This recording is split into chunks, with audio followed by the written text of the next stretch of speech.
are my top tips to become a content creator in 2024.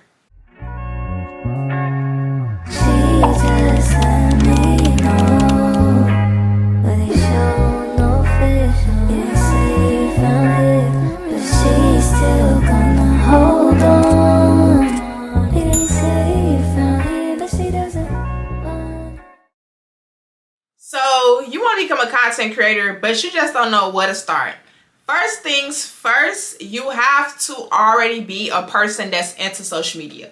Like if you're not a person that's into TikTok, into YouTube, into Instagram, being a content creator won't be for you unless you go into UGC, but that video is not about UGC. If you want a video about UGC, comment the words, "I want a video about UGC" down below, and I will get to that. But this video is about the girls who want to put their face in front of the camera, who want their face to be all over social media. You have to be a girly that's into social media.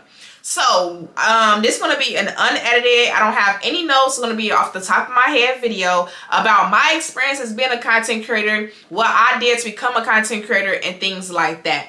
So number one, you have to love social media. You have to love taking pictures. You have to already love videos. You have to love editing. You have to love these things because that's what's going to make your content creation journey starting off fun.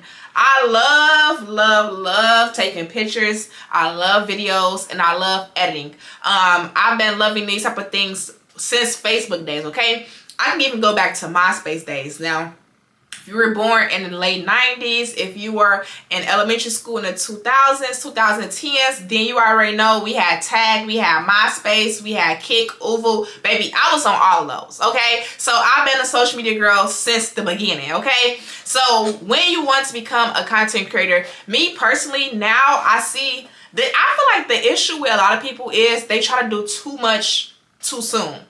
And what I mean by that is y'all try to post on TikTok, Instagram, YouTube, because like a lot of people always say you all do that, but I'm here to tell you the opposite. I'm here to tell you focus on one platform first. Now, for me, baby, like, Tay, girl, how you giving this advice and you don't even take that advice? Now, no, I did not start on one platform in terms of my business, but for my personal growth, I basically have started on one platform, which was TikTok. So I woke up one day and I was like, you know what?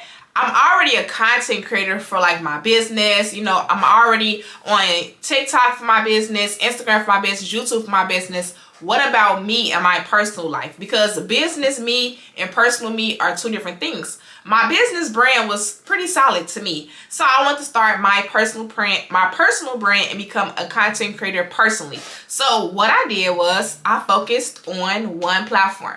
And the platform I've been focusing on has been TikTok and of course YouTube, but mainly TikTok. So my first piece of advice is choose one platform and dominate that. Now I want to explain to y'all why I feel as if you should choose one platform and dominate that one. Me personally, I feel like it's easier. So yes, I do have an Instagram page, but that Instagram page has been my only Instagram page I've ever had since I probably was like in 7th grade. So I'm not really a content creator over there.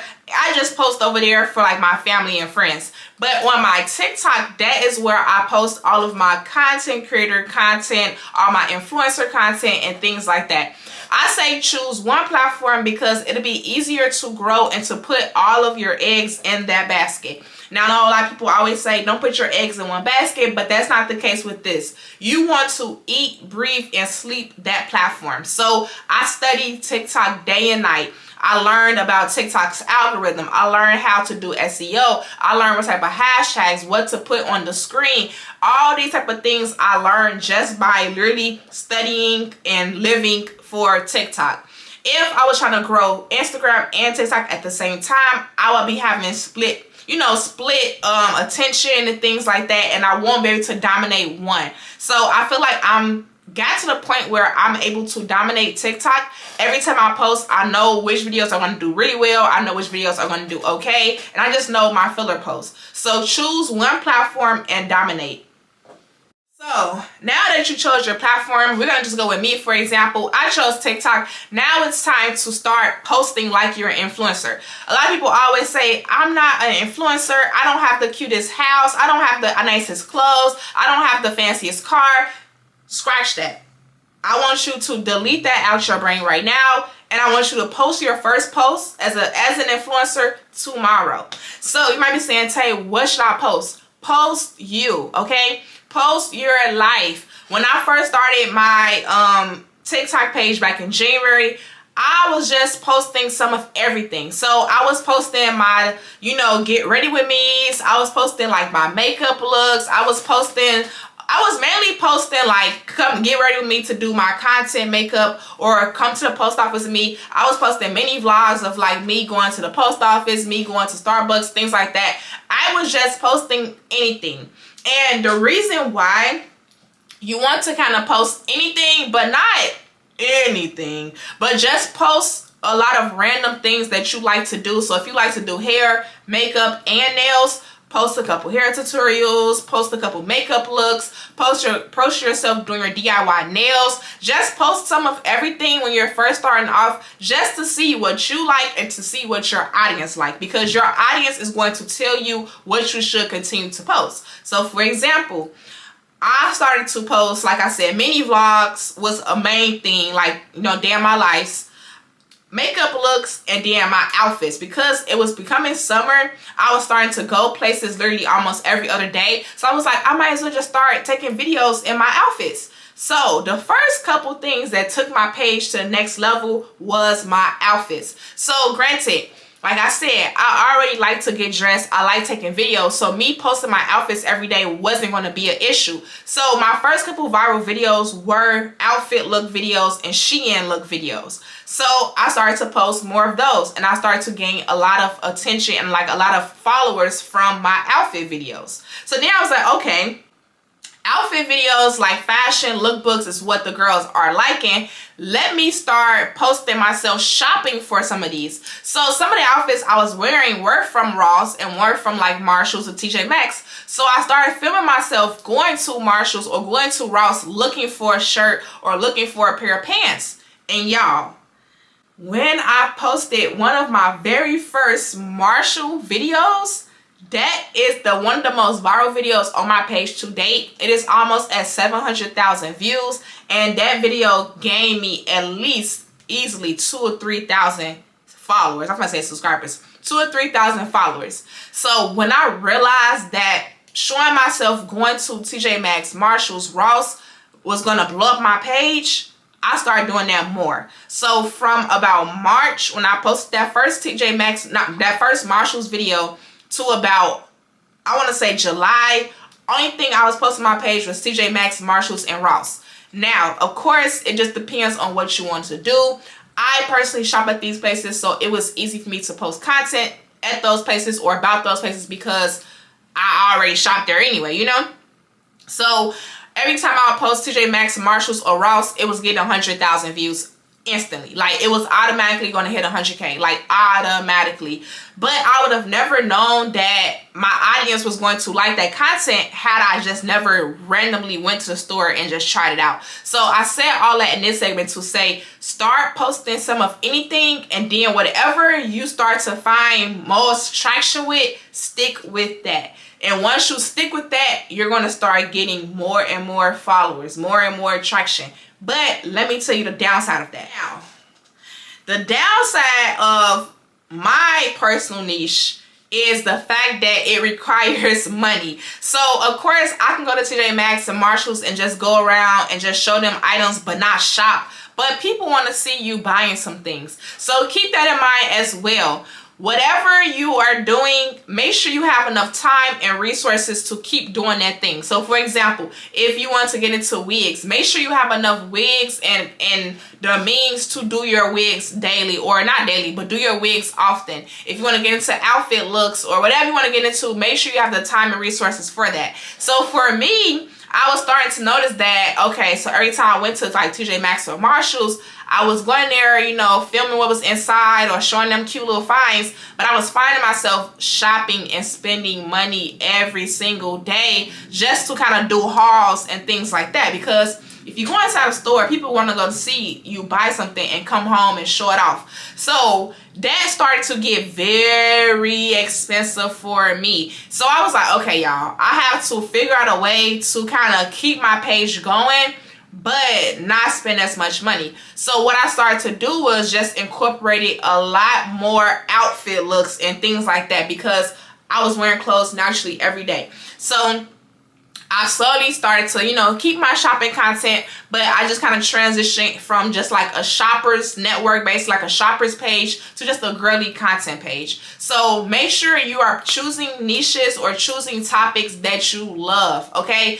If you know that you do not like doing wigs, don't try to be a wig influencer because it's the thing to do, or people get like a lot of followers, because it's going to show in your content. You're not going to be excited to film. You're not going to be excited to try on or try new hairstyles because you just don't like wigs, and vice versa. If you know you hate your natural hair, don't start doing natural hair content. If you know you're a girl who do not wear makeup, don't do makeup videos. You know what I'm saying? Make sure you're finding something that you like to do. And also, another thing that has helped me grow and what I've learned since being a content creator is people like hearing you talk. So I was noticing, So I was noticing that when I was doing my initial shopping videos, I wasn't really talking. I was just showing off the items and just leaving out. But when I started to talk in my videos, I was starting to get a lot more engagement, a lot more followers, a lot more likes, because people were liking or hating the way I sound. So be prepared for negative comments about how you sound or how you talk as well. You have to just be a confident person. A lot of people call me country. A lot of people say I talk too fast. A lot of people say that I'm country and I talk too fast and I don't pronounce a lot of things right. Me personally, I don't really hear my accent, but I am from Chicago, and they say Chicago girls have an accent. But just know that you're going to get backlash. But I also get a lot of comments because people call me funny. They think that my commentary is funny. So when you are starting to be a content creator, do not be afraid of letting your personality show. Honestly, the most successful content creators and the most viral videos on a lot of people's pages are the videos of them talking and being their self. Do not be afraid to let your personality show. Do not be afraid to show off things that is different about you. So for example, for me, one thing that's different about me is the fact that I like Twizzlers. A lot of people, this might be random, but y'all stay with me. So a lot of people hate Twizzlers. A lot of people hate candy corn, but I love Twizzlers and I love candy corn. I just made a video about loving Twizzlers and candy corn, and that video is almost at 5,000 views because a lot of people were able to relate to me. Another example, I went to the Beyonce concert this year and I basically got there super early and my phone died. I did a video about how my phone died at the Beyonce concert. I was really upset. I was really hurt about this. And I did a video about it, and that video is literally at 100,000 views right now. So people love hearing you, your stories, your personality. So make sure you incorporate that into your content. Be yourself. Do not try to be, hi, my name is this. If you know you talk like this, if you know you sit like this, start that way, because you're going to find your tribe, okay? You're going to find your group of people.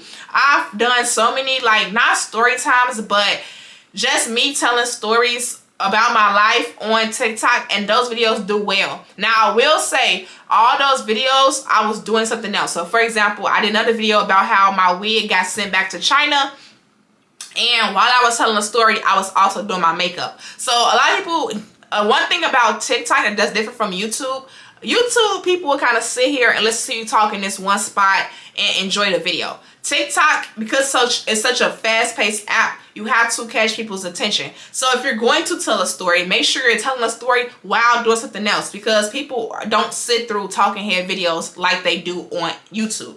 So when I was telling my story about my wig getting sent back to China, I was doing my makeup. That video got about 50,000 views because it was relatable. I was complaining, I was sad, and I was also doing my makeup. So whenever you're doing like your chit chat videos, make sure you're doing something with it. So chit chat while you're doing your makeup, chit chat while you're crocheting, chit chat while you're doing your hair, things like that. Honestly, becoming a content creator has not been hard for me because I've been on social media, being a social media girl since I was in high school, okay? Now, when you become a content creator, when you start to, grow your platforms, Here are some few tips, and we're going to end the video because I don't want it to be too long. So make sure whatever you're doing in that video, make sure you're tagging brands. If you're cleaning and you're using Lysol and you're using a Swiffer, make sure you're tagging Lysol, tagging Swiffer. If you're doing your hair, make sure you're tagging the hair. Make sure you're tagging Eben New York. Make sure you're tagging Got to Be Sprayed. Tag these brands because it's someone that's getting paid to scroll through TikTok all day looking at videos. It's someone that's looking for the next influencer, micro influencer to work with. I've gotten so many gifted and paid collaborations this year. My mind is literally blown. When I tell y'all, these companies, they have the budget for influencer marketing because influencer marketing is way more powerful nowadays than print advertisement. For example, I did a video about this little face tracker on my business TikTok on TikTok Shop.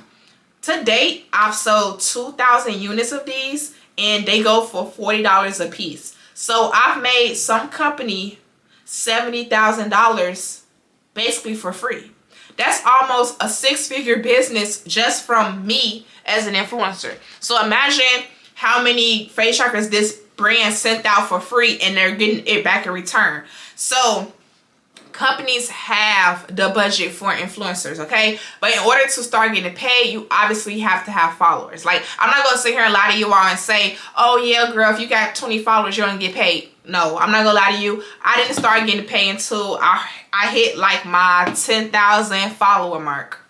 Don't get me wrong, I was having people reach out to me for like gifted collabs before I hit 10,000. Like I was getting a couple, like I got like a little phone case for free and maybe like some little lights. I got like a little music lamp. I got like, you know, small things like that for free for gifted collabs before I hit 10,000. But I noticed once I hit like the 10,000 follower mark, I was starting to get inbound emails of people asking me like, what's your rates? Or, you know, paid collaborations, things like that. And I didn't know my rates. I was just like, okay, I can just do it for $100. Now, again, granted, my rates are pretty like, my rates at that time were like pretty low. They're still pretty low to this like right now because I'm still trying to get used to it. Now I'm at 25,000 followers on TikTok, and I'm not gonna lie to you all, after October 1st, that price is going to go up a little bit more because it's going to be the holiday season. So y'all got the budget. Y'all have your holiday budget now because it's quarter 4. But I didn't start really seeing those people ask for raise or offering payment until I hit about 10,000 followers. Now, if you want to learn how to grow your TikTok and, you know, content ideas, I do have ebooks down below. How to grow your TikTok. I do have a personal, like how to grow your personal TikTok with 20 content ideas. That ebook will be linked down below as well. But you definitely have to have the followers to get the dollars. Since then, y'all, I've worked with Shein on a paid basis. I've worked with Christian Zerote on a paid basis. I've gotten paid from a couple other brands that actually has been paying me money. I have a feminine hygiene brand deal that was actual cash money. Unice Wigs send me cash money for hair. This is not Unice, this is You Pretty Hair. I will have the information linked down below, by the way.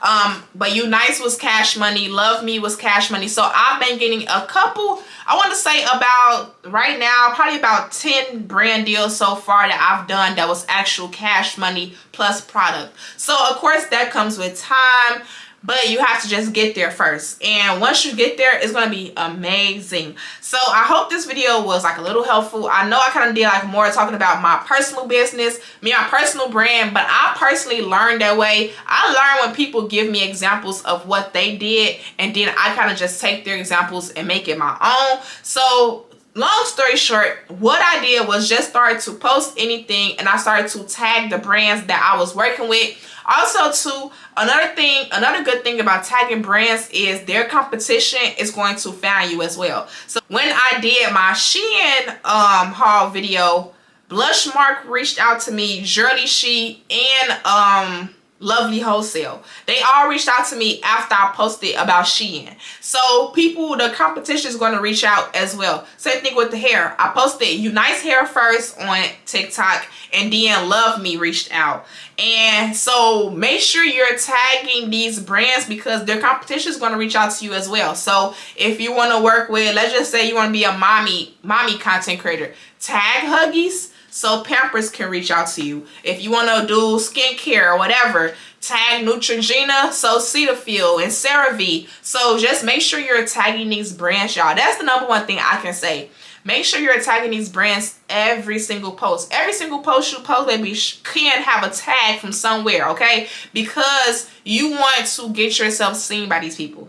And once you start getting seen by one person, you're going to start getting seen by all the other brands. Because that's what's happening to me. Literally, Marshalls reached out to me, then Ross. So it's crazy how it works, but it works, okay? So if you made this part of the video, make sure you hit that black subscribe button now. Now the subscribe button is black. So if you haven't hit it yet, go ahead and hit it. And I will see you all later. Bye.